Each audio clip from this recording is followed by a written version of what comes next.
तो ये रहा TVS Apache RTR 200 का इंजन हेड। ये BS4 मॉडल है और यहाँ पे इंजन हेड को मैं टोटल रिमूव कर लिया हूँ। इसको रिमूव करने का रीज़न यही है कि इसका जो भाल्व है इसको चेंज करने वाला हूँ। टोटल जो 4 भाल्व है और भाल्व के पीछे ये जो स्प्रिंग है और इसके साथ ही साथ और भी जितने भी पार्ट्स है सबको आज चेंज करेंगे। इसका जो भाल्व किट है उसका पार्ट नंबर, प्राइस ये भी आपको वीडियो में जानने के लिए मिल जाएगा। तो स्टेप बाय स्टेप शुरू करते हैं। सबसे पहले तो इसका जो भाल्व है इस भाल्व को ओपन करेंगे। बाय द वे ये जो इंजन हेड है इसको इंजन से कैसे रिमूव किया जाए उसका एक फुल वीडियो ऑलरेडी मेरा यूट्यूब चैनल पे अपलोडेड है, तो आप चाहे तो उसको चेकआउट कर सकते हैं। तो आप सबसे पहले जहाँ से हम लोग ये टैपेट क्लियरेंस सेट करते हैं, यहाँ का ये जो 4 बोल्ट है इसको हम लोग रिमूव कर लेंगे। तो अगर आपने कभी इसका टैपेट क्लियरेंस का सेटिंग खुद किया है तो आपको पता ही होगा यहाँ पे 9 नंबर का बोल्ट लगा रहता है। तो सबसे पहले हम इसको रिमूव कर लेते हैं।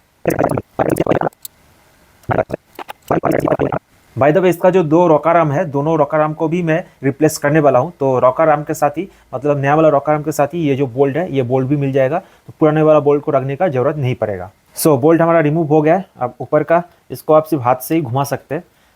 नॉर्मली टैपेट एडजस्ट करने के टाइम पे हम लोग टैपेट एडजस्टर यूज़ करते थे इसको घुमाने के लिए।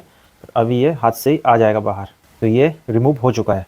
नेक्स्ट ये हो गया हमारा कैम हाउसिंग, और इस हाउसिंग के ऊपर यहाँ पे 4 बोल्ट आपको दिख रहा है, इसको रिमूव करना पड़ेगा। इसका जो हेड है, हेड का साइज 8 mm का है, तो इसको रिमूव कर लेते हैं सबसे पहले।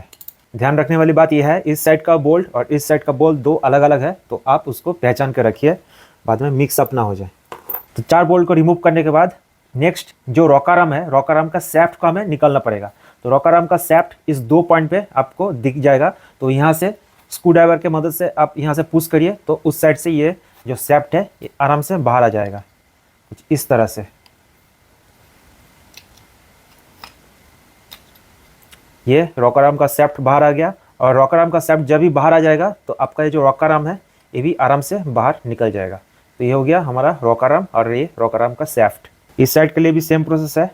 सैफ्ट को बाहर की तरफ पुश करिए, रॉकर आर्म का सैफ्ट और रॉकर आर्म दोनों ही आराम से बाहर आ जाएगा। तो अब फाइनल काम यही बचता है, इसका जो भाल्व है, भाल्व को बाहर निकालना। तो भाल्व को निकालने के लिए एक स्पेशल टूल्स आता है जिसके मदद से हम जो ये भाल्व है, भाल्व को डिसमेंटल करते हैं इंजन से। तो ये रहा वो टूल, ये भाल्व रिमूविंग टूल है, इसके मदद से हम लोग भाल्व को रिमूव करते हैं। तो ये जो पोर्ट है बेसिकली नीचे से सपोर्ट देता है, और यहाँ पे इसको घुमा घुमा के हम लोग ऊपर से इस पॉइंट से प्रेस करते हैं। मतलब ये जो स्प्रिंग है, स्प्रिंग को प्रेस करते हैं। प्रेस करने के बाद यहाँ का ये जो लॉक प्लेट है, ये हम लोग आसानी से बाहर हम इसको निकल पाएंगे। तो प्रोसेस कुछ ऐसा है कि ये जो टूल है इसको आपको इतना रिमूव करके रखना है कि ताकि ये इंजन हेड के अंदर से अंदर जा सके। तो ये कुछ चला गया इस तरह से। यहाँ हम ऊपर से जो भाल्व का ये पॉइंट है, मतलब स्प्रिंग है, स्प्रिंग के ऊपर रखेंगे।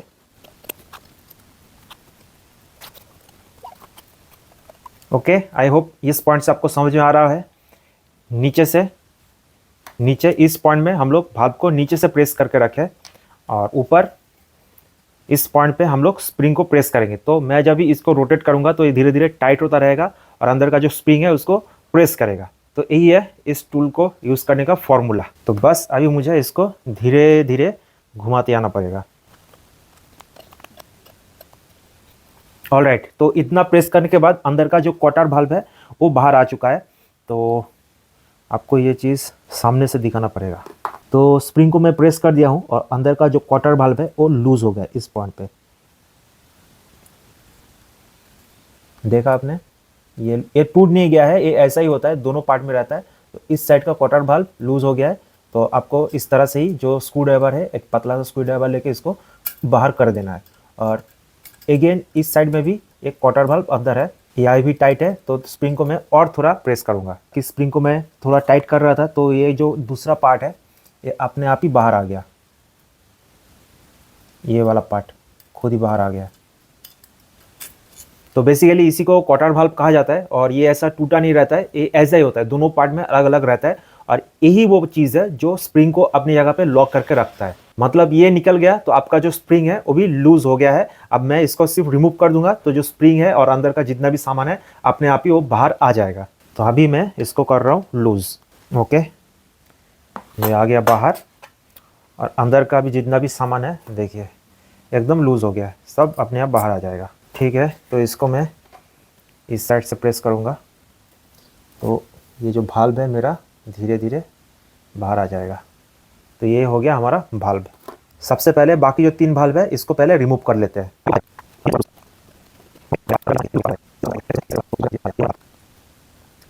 तो ये जो 4 भाल्व है ये बाहर आ चुका है। एग्जॉस्ट साइड का जो भाल्व है इसका अगर मैं बात करूँ तो एकदम बिल्कुल क्लियर है। आज लगभग 7 साल बाद मेरा जो बाइक है, बाइक खुला है और मुझे इसमें कुछ भी कार्बन डिपॉजिट नहीं दिख रहा है, एकदम ग्रे कलर का है। बट जो इंटेक साइड का ये जो भाल्व है इसका कहानी थोड़ा अलग है। कार्बन डिपॉजिट है बट एक में थोड़ा ज़्यादा है और एक में थोड़ा कम है। जैसे आपको दिख रहा है इसमें कार्बन डिपॉजिट थोड़ा कम है और इसमें कार्बन डिपॉजिट थोड़ा ज़्यादा है अगर मैं दूसरे वाले के साथ कंपेयर करूँ। एंड लास्ट में इस पॉइंट पे 4 ऑयल सील लगा रहता है, तो आपको इसको प्लायर के मदद से एकदम हौले हौले से बाहर खींच लेना है। कुछ इस तरह से आ जाएगा, एकदम हौले हौले से ये काम करना है। और एकदम लास्ट में नीचे रहता है स्प्रिंग का सीट, मतलब जिसके ऊपर स्प्रिंग बैठता है। तो बहुत दिन रहने से वो क्या होता है, चिपक जाता है। तो आप थोड़ा उसको स्क्रू ड्राइवर की मदद से घुमाने का कोशिश करिए तो ये बाहर आ जाएगा। ये एकदम सबसे नीचे रहता है और इसके ऊपर जो हमारा स्प्रिंग है, स्प्रिंग बैठता है। तो मतलब ये स्प्रिंग का सीट है और कुछ नहीं।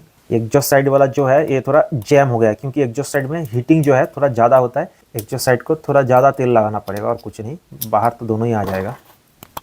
ये एक आ गया, उधर वाला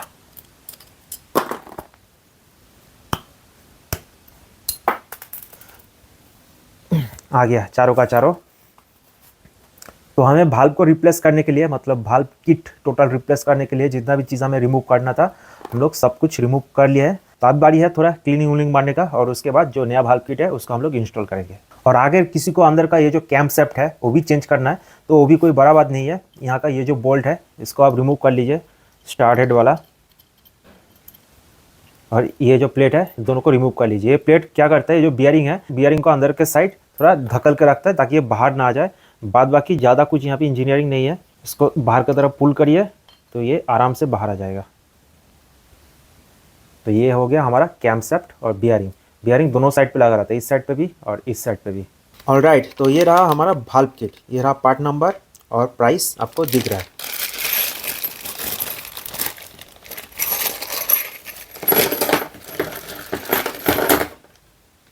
सो भाल्व और भाल्व को चेंज करने के लिए जितना भी चीज़ें चाहिए सब आपको यहाँ पे मिल जाएगा।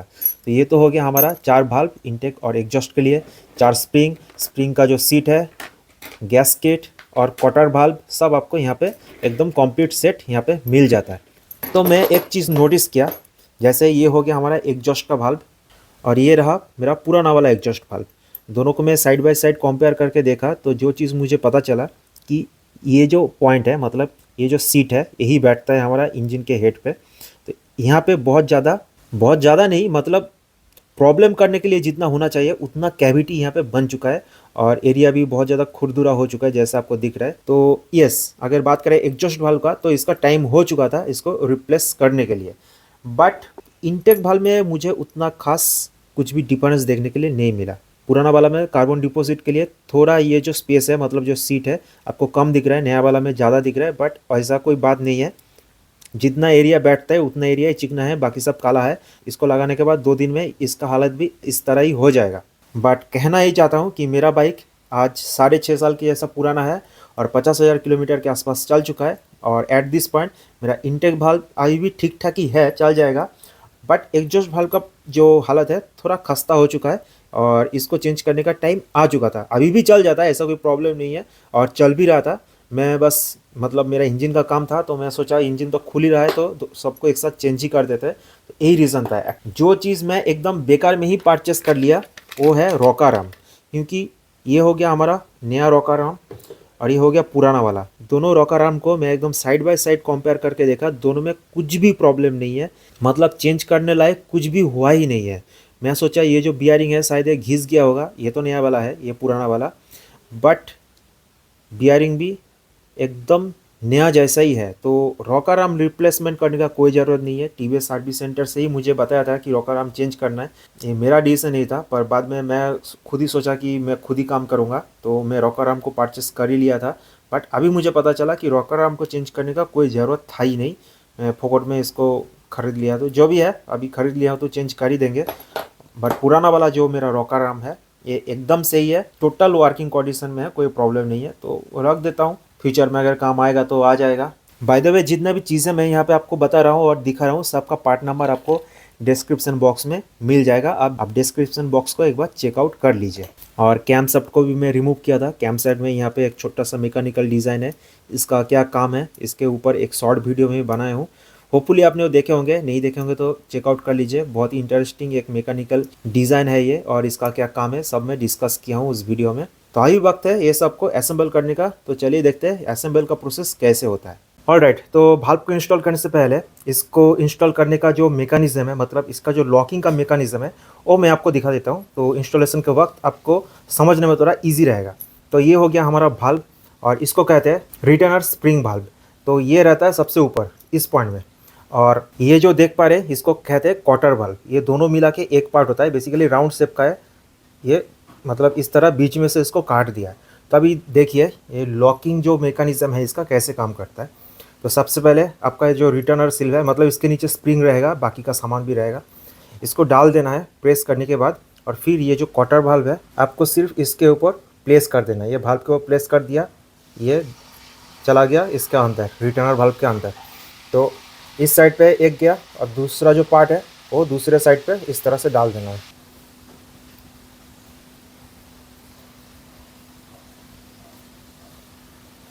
तो जैसे आप देख पा रहे हैं क्वार्टर भाल्व दोनों साइड में चला गया है। उसके बाद जब इसको रिलीज़ किया जाएगा, यहाँ भाल्व पे आपको थोड़ा सा कैविटी दिख रहा होगा। इस पॉइंट पे आपको एक कैविटी जैसा दिख रहा है, एक गड्ढा दिख रहा है। तो जब इसको धीरे धीरे मैं ऊपर की तरफ लाऊंगा, ये जो क्वार्टर भाल्व है उस गड्ढे में आके ऑटोमेटिक वो लॉक हो जाएगा। बस यही फॉर्मूला है। धीरे धीरे मैं इसको ऊपर लेके आऊँगा तो इसको घुसाना पड़ेगा थोड़ा, और ये अपने आप इस जगह पे बैठ जाएगा। बस ये लॉक हो चुका है। ये मैं ऊपर की तरफ इसको प्रेस करूँगा तो ये बाहर नहीं आएगा। तो यही होता है, क्योंकि मैं जब इंस्टॉलेशन करने जाऊँगा तो इतना क्लोजली मैं आपको दिखा नहीं पाऊँगा, तो पहले मैं आपको दिखा दिया। इसको प्रेस करने के बाद सिर्फ आपको अंदर क्वार्टर भाल्व को डालना है, अपने आगे प्लेस करना है, धीरे धीरे प्रेशर रिलीज़ करिएगा। मतलब स्प्रिंग के ऊपर जो हम लोग प्रेशर डालते हैं, तो ये रिटर्नर ऊपर आएगा और क्वार्टर भाल्व अपने आगे बैठ जाएगा, और ये लॉक हो चुका है। अगर मैं इसको छोड़ दूँगा तो ये आराम से नीचे गिर जाएगा। देख पा रहे हैं? ओके, तो हमारे पास टोटल 4 भाल्व है। इस दोनों का डायमीटर बड़ा है, मतलब इनटेक साइड के लिए है। इस दोनों का डायमीटर छोटा है, एग्जॉस्ट साइड के लिए है। तो सबसे पहले आपको क्या करना है, पहले तो आपको एक नया भाल्व लेके इसके अंदर से डालना है। डालने के बाद आप इसका जो स्टिक है, स्टिक को कुछ इस तरह से हिला के देखिए।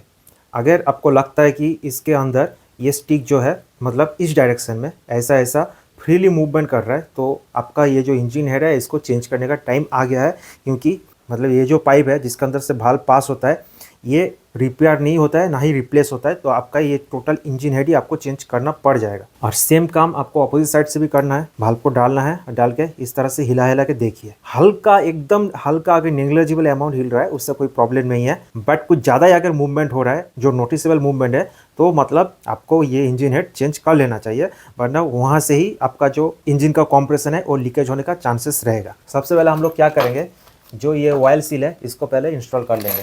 चारों का चार ऑयल सील सिंपल आप हाथ से ही प्रेस करके इसको इंस्टॉल कर सकते हैं। तो अभी मैं एक भाल्व इंस्टॉल करके आपको प्रोसेस दिखा देता हूँ। तो ये जो भाल्व है इसका डायमीटर बड़ा है, मतलब इनटेक के लिए है। ये हो गया इंजन हेड। इंजन हेड का ये है हमारा इनटेक साइड। तो भाल्व को लेना है और नीचे से डाल देना है इसका अंदर। सबसे पहले डालना है आपको स्प्रिंग का सीट। ये जो देख पा रहे हैं ये है भाल्व का जो स्प्रिंग है उसका सीट। इसको डाल देना है। कुछ देख लीजिए किस तरह मैं डाल रहा हूँ, ऐसा जाएगा। ये स्प्रिंग का सीट चला गया अंदर। अब जाएगा स्प्रिंग। स्प्रिंग का कोई ओरिएंटेशन नहीं है, जैसा मर्जी आप डाल सकते हैं। ये चला गया स्प्रिंग अंदर। अब जाएगा ये रिटेनर कुछ इस तरह से। अब इसके बाद काम है इसको प्रेस करना। बहुत लोग तो हाथ से ही लगा देता है, आई डोंट नो कैसे होता है, इतना ताकत कैसे आ जाता है, क्योंकि ये जो स्प्रिंग है बहुत ही ज़्यादा हार्ड है। तो क्योंकि ये जो पार्ट है ये मेटल है और भाल्व भी मेटल है, तो मैं नहीं चाहता हूँ metal to metal direct contact हो। तो इसलिए मैं इसके आगे थोड़ा सा एक पेपर लगा दूँगा, और यही फ़ायदा होता है घर में अपने हाथों से काम करने का। तो मैं थोड़ा पास से दिखा दूँ। यहाँ पे नीचे ये इस साइड से भाल्व को प्रेस करके रखा है, बीच में मैं पेपर को लगा दिया हूँ ताकि स्क्रैच ना पड़े। और ऊपर एग्जैक्टली उसी पॉइंट पे ये जो स्प्रिंग है, स्प्रिंग को मैं ऊपर से प्रेस किया हूँ। कितना आपको घुमाना है या फिर कितना टाइट देना है, जितना स्पेस आपको चाहिए क्वार्टर वाल्व को लगाने के लिए। ऐसा नहीं कि आप प्रेस करके पूरा स्प्रिंग को दबा देंगे तो स्प्रिंग का जो टेंशन है वो घट जाएगा, तो इसीलिए ज़्यादा भी नहीं प्रेस करना है। तो at this point quarter valve को इंस्टॉल करने के लिए जितना मुझे स्पेस चाहिए वो मुझे मिल चुका है, और अभी जो क्वार्टर वाल्व है उसको मैं लगा दूंगा। तो जैसे आपको दिख पा रहा है, जो क्वार्टर वाल्व है उसको मैं अंदर प्लेस कर दिया हूँ, और अभी मैं धीरे धीरे इसका जो प्रेशर है ये रिलीज़ करता रहूँगा, मतलब स्प्रिंग को मैं लूज़ करता रहूँगा।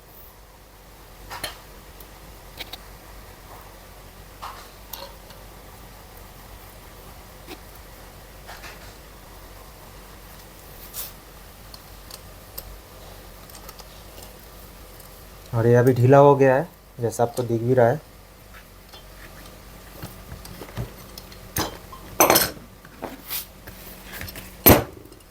तो कुछ इस तरह से जो भाल्व है, भाल्व को फिट किया जाता है। तब देख पा रहे हैं क्वार्टर भाल्व अंदर अपने आगे में लॉक हो गया है बिल्कुल, और इसको मैं उंगली से भी अभी प्रेस नहीं कर पाऊँगा, ये बहुत ज़्यादा टाइट होता है ये स्प्रिंग। नीचे से अगर दिखाऊँ तो भाल्व भी अपनी जगह पे बैठ गया है। तो आइए मैं बाकी का जो 3 भाल्व है उसको इंस्टॉल कर लेता हूँ, और आगे का प्रोसेस मैं आपको दिखाता हूँ। तो हमारा चारों का चारों भाल्व यहाँ पे इंस्टॉल हो चुका है। अब बारी है इसका जो कैम सेप्ट है इसको इंस्टॉल करना। तो आप भी कैम सेप्ट को बाद में ही इंस्टॉल करिए, क्योंकि भाल्व इंस्टॉलेशन के टाइम में अगर जो क्वार्टर भाल्व है बहुत ही छोटा होता है, वो अंदर घुस जाता है तो निकलने में प्रॉब्लम हो जाएगा। तो यही बात है। तो ये हो गया हमारा कैम सेप्ट। कैम सेप्ट के बारे में बता दूं, इसके आगे पीछे 2 बियरिंग लगा है। दोनों में से कोई भी बियरिंग अगर ख़राब हो जाता है तो ये बियरिंग रिप्लेस नहीं होता है, आपको टोटल ये जो कैम सेप्ट है इस कैम सेप्ट को ही चेंज करना पड़ जाएगा। बात करें इसका प्राइस का, करेंटली 1800 के आसपास इसका प्राइस चल रहा है। इन फ्यूचर प्राइस और बढ़ जाएगा। और ये हमारा डी कॉम्प्रेसर, पहले भी मैं इसके बारे में डिस्कस किया हूँ, तो इसको लगाना बहुत ही आसान। तो कैम सेप्ट को अंदर डालने से पहले थोड़ा मैं यहाँ पे अंदर इंजन ऑयल लगा दूंगा ताकि थोड़ा लुब्रिकेट हो जाए। कैम सेप्ट का जो बियरिंग है इस पर भी लगा दूंगा। तो ये हो गया। अब ये जो कैम सेप्ट है सीधा इसके अंदर आपको डाल देना है। तो इसको लगाने के टाइम पे कोई भी टाइमिंग दिलाने वाला झंझट नहीं है, एज इट इज़ आपको बस अंदर डाल देना है, और इसके ऊपर ये जो लॉक प्लेट लगा रहता है आपको इसको इंस्टॉल कर देना है। तो आप बारी है रॉकर आर्म को इंस्टॉल करने का, पर उससे पहले रॉकर आर्म का जो सेफ्ट है, सेफ्ट का मेकानिज़म देख लेते हैं, क्योंकि रॉकर आर्म इंस्टॉल करना वैसे भी कोई बड़ा बात नहीं है, सेफ्ट का बात आपको समझना पड़ेगा। तो यहाँ पे ये 2 होल जो आप देख पा रहे हैं, यहाँ पे ये वाला जो बोल्ट है ये अंदर चला जाएगा कुछ इस तरह से। ये जो होल है इस होल पे आप नज़र रखिए, ये मैं अंदर डाल रहा हूँ। तो आप देख पा रहे होल का कुछ हिस्सा, मतलब अप्रॉक्सीमेटली 30% जैसा हिस्सा ये जो बोल्ट है ये बोल्ट कवर कर देता है। तो होता क्या है, जितना हिस्सा वो कवर करता है उतना हिस्सा रॉकर आर्म का सेफ्ट है, सेफ्ट का इस हिस्से से वो जो बोल्ट है पास होता है। तो अभी आपको समझ में आ गया कि ये जो सेफ्ट है कैसे इंस्टॉल करना है। सेफ्ट को लगाना है इस साइड से, क्योंकि ये जो कैविटी यहाँ पे बना हुआ है ये कैविटी रहेगा इस साइड पे, और इसका जो डायरेक्शन है डायरेक्शन रहेगा इस तरफ, क्योंकि बोल्ट हमारा इस तरफ रहेगा। और सेम इस साइड का जो सेफ्ट रहेगा उसका डायरेक्शन रहेगा इस साइड पे, मतलब उस तरफ। बस तो ये है रॉकर आर्म। प्राइस और पार्ट नंबर आप देख लीजिए। प्राइस का डिफरेंस इसलिए है क्योंकि जितना नया प्रोडक्ट होता है उसका प्राइस उतना ज़्यादा होता है, और दिन दिन इसका प्राइस बढ़ता जाएगा। ये चीज़ भी मैं आपको कहना चाहूँगा कि अगर आपको कुछ प्लानिंग है फ्यूचर में कुछ पार्ट्स चेंज करने का, तो कोशिश करिए वो पार्ट्स अभी से आप खरीद के रख दीजिए, क्योंकि फ्यूचर में उसका जो प्राइस है वो बढ़ जाएगा, और ये बात गारंटेड है। तो ये रहा रॉकर आर्म एग्जॉस्ट साइड का, और इसके अंदर एक प्लास्टिक का टुकड़ा लगा रहता है। ये कुछ नहीं है, बस पैकिंग के लिए है। सेफ्ट दोनों का सेम ही है। तो ये रहा रॉकर आर्म, और ये हो गया हमारा सेफ्ट। रॉकर आर्म का ये जो होल है इसके अंदर से जो सेफ्ट है, सेफ्ट को डालना पड़ेगा। तो इस साइड का जो सेफ्ट और रॉकर आर्म दोनों लग चुका है, और अब ये जो बोल्ट है इस होल से हमें डाल देना है। डालने के बाद ही पता लग जाएगा कि सेफ्ट का जो पोजीशन है ठीक ठाक है नहीं, और ठीक ठाक नहीं रहेगा तो ये जो बोल्ट है अंदर नहीं जाएगा, थोड़ा टेढ़ा मेढ़ा रहेगा तो जाने में दिक्कत करेगा। एकदम सीधा रहेगा तभी आसानी से अंदर जाएगा, जैसे मैं हाथ से ही घुमा के इसको अंदर कर दिया हूँ। एट दिस पोजीशन मैं यहाँ पे स्क्रू ड्राइवर की मदद से इसको प्रेस करके देखूँगा, ये नहीं जा रहा है। थोड़ा मूवमेंट करेगा, जैसे हल्का आगे पीछे हो रहा है, बट उसके बाद आपको पता लग जाए कि ये अंदर लॉक हो गया है। तो बस यही हो गया फंडा। एग्जॉस्ट साइड का लग चुका है, अब इनटेक साइड का।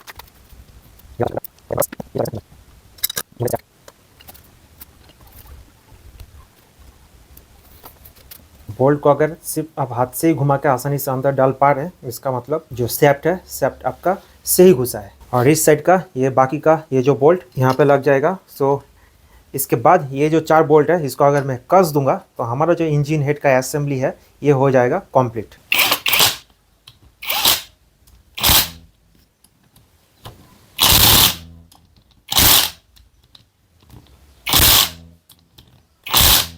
तो ये हमारे इंजन पे लगने के लिए एकदम तैयार हो चुका है। बस इंजन पे इसको माउंट करने के बाद जो टैपेट सेटिंग्स है वो आपको करना पड़ेगा।